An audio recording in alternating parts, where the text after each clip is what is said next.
ഇന്നേ നമുക്ക് ഉച്ചയൂണിന് കറി വെക്കാൻ കിട്ടിയ മീനായത് കേട്ടോ. ഊള മീൻ, ശീലാവെന്നൊക്കെ പറയും. ഇതെല്ലാം കഴുകി വൃത്തിയാക്കി എടുത്തിട്ടുണ്ട്. ഇനി ഇത് നമ്മൾ കറി വെക്കുന്നത് ഉള്ളിയും മുളകും ഇഞ്ചിയും വെളുത്തുള്ളിയും എല്ലാം കൂടെ നമ്മൾ എണ്ണയ്ക്കകത്തിട്ട് വാട്ടിയതിന് ശേഷം അതിലേക്ക് കുറച്ച് തേങ്ങയും മഞ്ഞൾപ്പൊടിയും മല്ലിപ്പൊടിയും മുളക് പൊടിയും ഉലുവയും കുരുമുളകും ഒക്കെ ഇട്ട് ചൂടാക്കിയിട്ട് അത് മിക്സിയിലിട്ട് അരച്ച് വീണ്ടും ചട്ടിയിലേക്ക് ഒഴിച്ചിട്ട് നമ്മൾ ഉപ്പും പുളിയും തക്കാളിയും കറിവേപ്പിലയൊക്കെ ഇട്ട് തിളപ്പിച്ചതിന് ശേഷം മീനിട്ടെടുക്കും. നമ്മളൊരു തേങ്ങ വറുത്തരച്ച കറിയുടെ ഒരു ടേസ്റ്റാണ് ഈ കറിക്ക് ഇങ്ങനെ വെക്കുമ്പോൾ.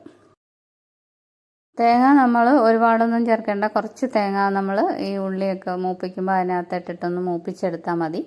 അപ്പോൾ നല്ല ടേസ്റ്റാണ്. ഇങ്ങനെ ചൂരമീനും ഏത് വലിയ മീനും ഒക്കെ ഇങ്ങനെ നമുക്ക് കറി വെച്ചാൽ നല്ല ടേസ്റ്റാണ്. അപ്പോൾ നമ്മുടെ മീൻകറി ഇവിടെ റെഡി ആയിട്ടുണ്ട്. തിളച്ച് നമ്മൾ മീനൊക്കെ ഇട്ട് പാകത്തിന് ഉപ്പുണ്ടോ എന്നൊക്കെ നോക്കി കറിയൊക്കെ ഒന്ന് പറ്റി വരുന്നപ്പം ഞാൻ തീയൊക്കെ ഓഫ് ചെയ്തിട്ടുണ്ട്. ഇനി ഞാനൊരു വഴുതനങ്ങ മെഴുക്ക് വരട്ടാമെന്ന് വിചാരിച്ചു.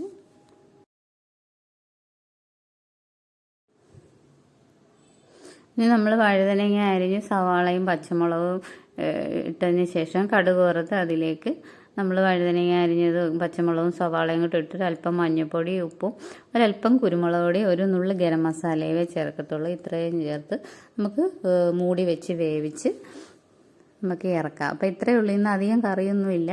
അപ്പോൾ ഇന്നലത്തെ കുറച്ച് കറികളൊക്കെ ഇരിപ്പുണ്ട്. അപ്പോൾ ഈ നൂള മീൻകറിയും വഴുതനങ്ങ മെഴുക്ക് വരട്ടിയാണ് ഇന്ന് ഉച്ചക്കലത്തെ ഊണിന്. നല്ല കോമ്പിനേഷനാണ് ഈ വഴുതനങ്ങ മെഴുക്ക് വരട്ടി ചോറിൻ്റെ കൂടെ കേട്ടോ. അപ്പോൾ എല്ലാവർക്കും എൻ്റെ വീഡിയോ ഇഷ്ടപ്പെട്ടെങ്കിൽ സബ്സ്ക്രൈബ് ചെയ്യുക, ലൈക്ക് ചെയ്യുക, ഷെയർ ചെയ്യുക. താങ്ക്